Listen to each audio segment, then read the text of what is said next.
जबरदस्त विरोध के बाद संचार साथी ऐप पर सरकार का यूटर्न। फोन में संचार साथी ऐप प्री इंस्टॉल करने का आदेश वापस लिया। संचार साथी ऐप पर जारी विवाद के बीच संचार मंत्री ज्योतिरादित्य सिंधिया की सफाई। लोकसभा में बोले, इससे जासूसी संभव नहीं और ना होगी। कांग्रेस नेता रणदीप सुरजेवाला बोले, संचार साथी के जरिए पूरे देश को जासूसी तंत्र में बदला जा रहा। अगर ऐप हैक हुआ तो सबका डेटा लीक हो जाएगा। संसद परिसर में आज भी विपक्षी सांसदों का प्रोटेस्ट। नए श्रम कानूनों के खिलाफ प्रदर्शन में सोनिया गांधी और खरगे भी शामिल रहे। बढ़ते प्रदूषण को लेकर भी संसद परिसर में प्रोटेस्ट। विपक्षी सांसद गैस मास्क पहनकर पहुंचे। प्रियंका गांधी ने प्रदूषण पर सदन में चर्चा की मांग की। केंद्रीय मंत्री गिरिराज सिंह का विपक्ष पर अटैक। कहा, विपक्ष को चर्चा कम हंगामा ज्यादा करना था। सरकार तो शुरू से चर्चा के लिए तैयार थी। बीजेपी सांसद दिनेश शर्मा बोले, विपक्ष अशांत और भटका हुआ। एसआईआर पर बहस की तारीख तय हुई तो अब नए मुद्दे पर प्रदर्शन शुरू कर दिया। सपा सांसद रामगोपाल यादव का सरकार पर बड़ा अटैक। कहा, एसआईआर सत्ता में बने रहने का तिकड़म। नेपाल बांग्लादेश में क्या हुआ इसे याद रखना चाहिए। रक्षा मंत्री राजनाथ सिंह का बड़ा दावा। बोले, सरकारी पैसों से बाबरी मस्जिद बनवाना चाहते थे पंडित नेहरू, सरदार पटेल ने उन्हें रोका। राजनाथ सिंह के बयान पर कांग्रेस हमलावर। प्रियंका गांधी बोली, ये सब ध्यान भटकाने के लिए ऐसा इसलिए बोलते हैं ताकि हम जनता के मुद्दों को ना उठा पाएं। कांग्रेस नेता प्रमोद तिवारी बोले, बीजेपी जानबूझकर इस तरह के झूठ बोलती है। नेहरू और पटेल में बहुत सामंजस्य था। कांग्रेस सांसद इमरान प्रतापगढ़ी बोले, ऐसे आरोप टिप्पणी के लायक नहीं। जिसका कोई ओर छोड़ नहीं उस पर आरोप कैसे। राजनाथ के बयान पर उद्धव गुट की सांसद प्रियंका चतुर्वेदी बोली, इतिहास नहीं पढ़ेंगे तो आने वाली पीढ़ियां माफ नहीं करेगी। हमें गड़े मुर्दे नहीं उखाड़ने चाहिए। सपा सांसद अफजाल अंसारी बोले, राजनाथ सिंह का बयान जनता के मुद्दे से ध्यान हटाने की कोशिश। ये जनता के सरोकार का सवाल नहीं। एसआईआर से पहले लोकसभा में वंदे मातरम पर चर्चा। 8 दिसंबर को चर्चा के लिए 10 घंटे का समय तय। प्रधानमंत्री मोदी चर्चा की शुरुआत करेंगे। तीसरे दिन भी इंडिया ब्लॉक के फ्लोर लीडर्स की मीटिंग से तृणमूल नदारद। सूत्रों के मुताबिक बंगाल विधानसभा चुनाव से पहले कांग्रेस से दूरी, सोची समझी रणनीति। विशेषाधिकार हनन के सवाल पर भड़की रेणुका चौधरी। पत्रकारों के सवाल पर भौ भौ बोलकर चली गई। बाद में कहा, जब प्रस्ताव आएगा तब जवाब दूंगी। रेणुका चौधरी के डॉगी वाले बयान पर सुधांशु त्रिवेदी का अटैक। बोले, संसद की गरिमा को ठेस पहुंचाने की कोशिश। सांसदों को काटने वाला कहा गया।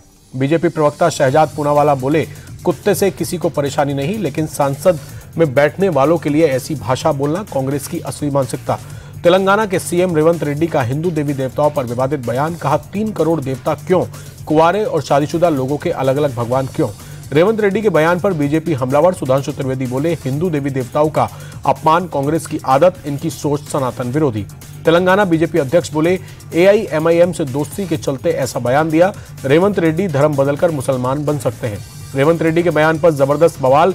तेलंगाना में हिंदू संगठनों का प्रोटेस्ट। हैदराबाद में रेवंत के खिलाफ सड़कों पर उतरी बीजेपी सांसद संबित पात्रा ने रेवंत रेड्डी के बयान की निंदा की। बोले, उनके बयान से साफ हुआ कि हिंदुओं के खिलाफ उनके अंदर कितना जहर भरा है।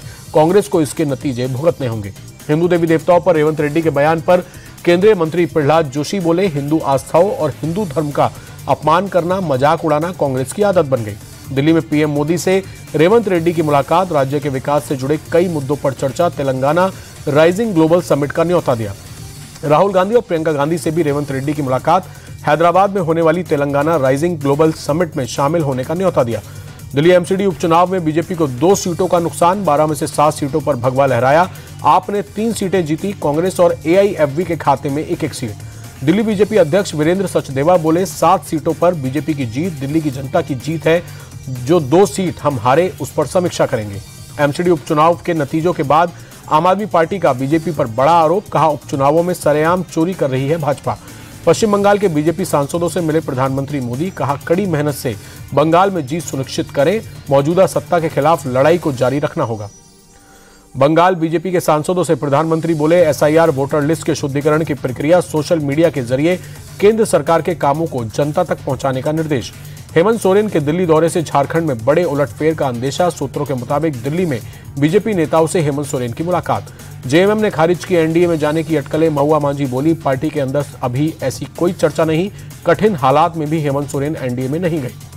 माता वैष्णो देवी मेडिकल कॉलेज विवाद पर सीएम उमर अब्दुल्ला बोले, मजहब के नाम पर सीटों का बंटवारा संभव नहीं। कानून और संविधान इस बात की इजाजत नहीं देता। यूपी में बांग्लादेशी रोहिंग्या घुसपैठियों पर सख्ती। सीएम योगी का नगर निकायों में काम करने वाले बांग्लादेशियों की लिस्ट बनाने का आदेश। सीएम योगी के आदेश पर घुसपैठियों के खिलाफ ऑपरेशन क्लीन, रेलवे की जमीन पर अवैध रूप से रह रहे लोगों की पड़ताल। सीएम योगी के आदेश पर मदरसों में वेरिफिकेशन ड्राइव, लखनऊ के गोमती नगर में मदरसों में जांच, मदरसों के अंदर छात्रों और मौलवियों की छानबीन। बरेली में आज फिर गरजा बुलडोजर, आजम और तौकीर के करीबियों का मैरिज लॉन ध्वस्त, सूफी टोला मोहल्ले में भारी पुलिस फोर्स तैनात। सीतापुर में भी ध्वस्तीकरण की कार्रवाई, सरकारी जमीन पर अवैध तरीके से बनी दुकानों पर बुलडोजर चला, प्रशासन ने 1 करोड़ की जमीन खाली कराई। मुजफ्फरनगर में पुलिस का बड़ा एक्शन, धार्मिक स्थलों से 40 लाउडस्पीकर उतारे, बिना इजाजत लाउडस्पीकर लगाने और तय सीमा से ज्यादा आवाज पर कार्रवाई। देवरिया में बीएलओ मोहम्मद आफ्ताब की सराहनीय पहल, डुगडुगी बजाते हुए लोगों से एसआईआर फॉर्म भराने की अपील की। मध्य प्रदेश के ग्वालियर में मिलावटी मसालों की बड़ी खेप जब्त, कलर केमिकल और चावल का चूरा मिलाकर तैयार किए जा रहे थे मसाले। जयपुर में स्टंटबाजों पर पुलिस का शिकंजा, काली शीशे वाली थार पर कार्रवाई, 157 गाड़ियों के चालान कटे, 60 जब्त, मॉडिफाइड साइलेंसर वाली बाइक पर भी एक्शन। कल से 2 दिन के भारत दौरे पर रूसी राष्ट्रपति पुतिन पीएम मोदी से करेंगे मुलाकात। 23वीं एनुअल कॉन्फ्रेंस में डिफेंस, ऑयल और ट्रेड डील पर चर्चा। 4 साल बाद पुतिन के दौरे पर किले में तब्दील राजधानी, दिल्ली में चप्पे चप्पे पर अतिरिक्त फोर्स तैनात, होटल से मीटिंग वेन्यू तक ड्रोन से नजर, मल्टी लेयर सिक्योरिटी और सीसीटीवी से की जाएगी निगरानी।